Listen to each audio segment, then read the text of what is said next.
Hurricane Helene makes landfall in Florida, with officials warning of potentially catastrophic and unsurvivable storm surges. A clean-up operation is underway in Florida and Georgia after they were battered by Hurricane Helene. It's one of the most powerful storms to ever hit the US Gulf Coast, killing at least 3 people and causing damage worth an estimated $5 billion. Well, the winds are losing power as they head inland, but the US National Hurricane Center says conditions remain life-threatening, as Will Vernon reports. It's one of the most powerful storms ever to hit America, bringing heavy rain and wind speeds of 140 miles per hour. Up to 20 feet of seawater surged ashore, overwhelming coastal towns and bringing down trees and power lines. Over 1 million homes have lost electricity.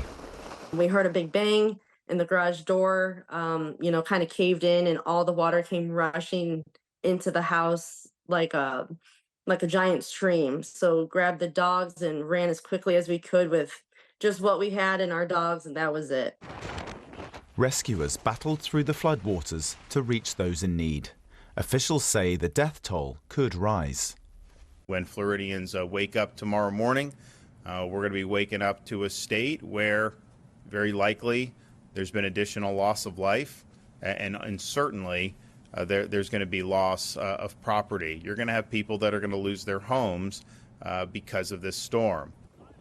Mandatory evacuation orders had been issued for parts of Florida, with one official calling the storm unsurvivable. The police in Taylor County, Florida, sent this chilling appeal to those who chose not to evacuate, urging them to write their name on their arm in marker pen so they can be identified when the worst happens. And the storm is now on the move, thrusting northwards into the state of Georgia. The governor has declared a state of emergency. At this point, it doesn't really matter what category this storm is. It's one of the biggest that we've ever seen in the Atlantic from a size perspective on the width of it, around 500 miles wide. As Helene leaves widespread flooding in its wake, officials say power cuts could last for days or even weeks. Warnings remain in place for 60 million people across the United States. Will Vernon, BBC News.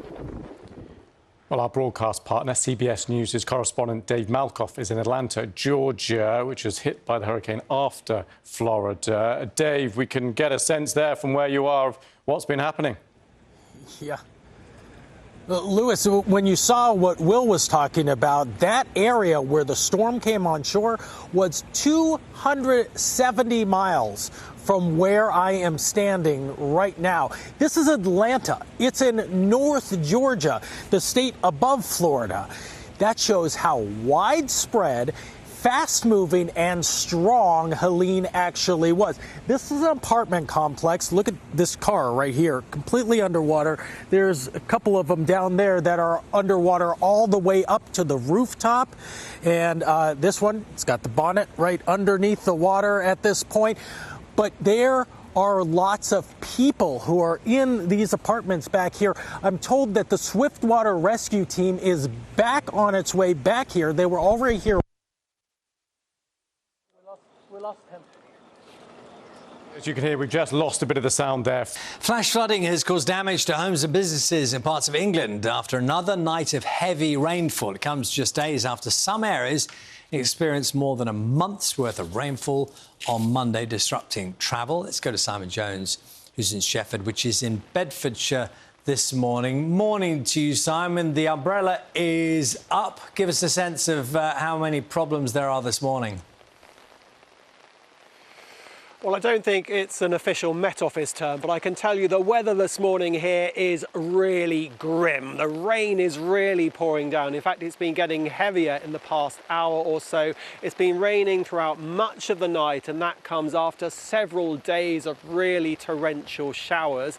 Now, currently, there are 60 flood warnings in place, meaning that flooding is expected in England, and more than 120 flood alerts in England and Wales, meaning flooding is possible. The river behind me is really high. It's burst its banks in various spots. Driving around the roads, there's lots of really deep puddles, and that comes after a number of difficult days.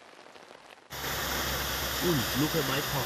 In Leicester last night, this road resembled a river, and the relentless rain keeps on falling. Some areas receive more than a month's worth in a single day. In Egham in Surrey, the wind has been whipping up too, creating wild conditions. In Birmingham, cars have been caught out. In Selly Oak, it's been a busy time for the emergency services, helping rescue drivers. Public transport has been doing its best to keep on running, but at Birmingham New Street Station there have been delays and cancellations. The Environment Agency has this advice for anyone heading out. There will be a lot of water out on the roads and travel might be really difficult, so we need them to make sure they pay attention to any emergency services, and later in the day we are expecting further rainfall in areas through the Midlands. Telford United Football Club says it's been deluged after a thunderstorm. It's appealing to fans to come and help dry out their flooded pitch.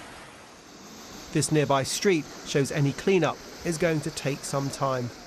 With rain falling onto already saturated ground, the warning is that there is more disruption ahead. 62 flood warnings are in place across England, and one flood alert remains in Wales after heavy rain caused traffic disruption this morning, including the closure of the M5 motorway in Gloucestershire and rail lines in Oxfordshire. One part of North Yorkshire has seen a month's worth of rain in just 2 days. Helene has the latest. For people out and about in parts of the country today, the heavy rain which fell overnight and this morning on already saturated ground made getting around tough. Near Bristol, some drivers were stranded. I've never seen it this bad before. The think is, yeah, gone up a little bit since this morning, definitely. It does flood every now and then, but yeah, not this bad.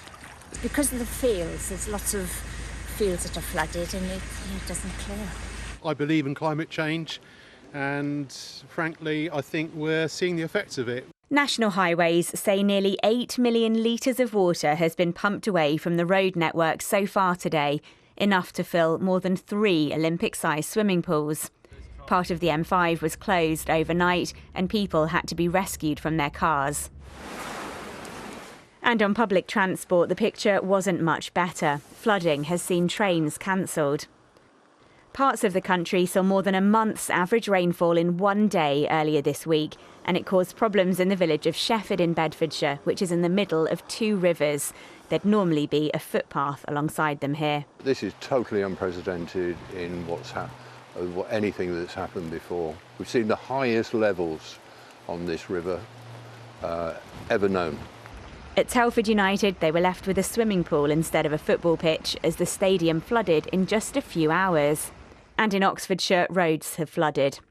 Here and everywhere the water is high, there's a warning to be aware of the dangers. Don't be near the edge, stay away. That water can be really fast flowing and very dangerous, and so also keep your animals and children away from it as well, because we don't want people falling in, because we know there's been real risk to life there in the past. There are still some flood warnings in place this afternoon in parts of Yorkshire, the Midlands and the southwest of England.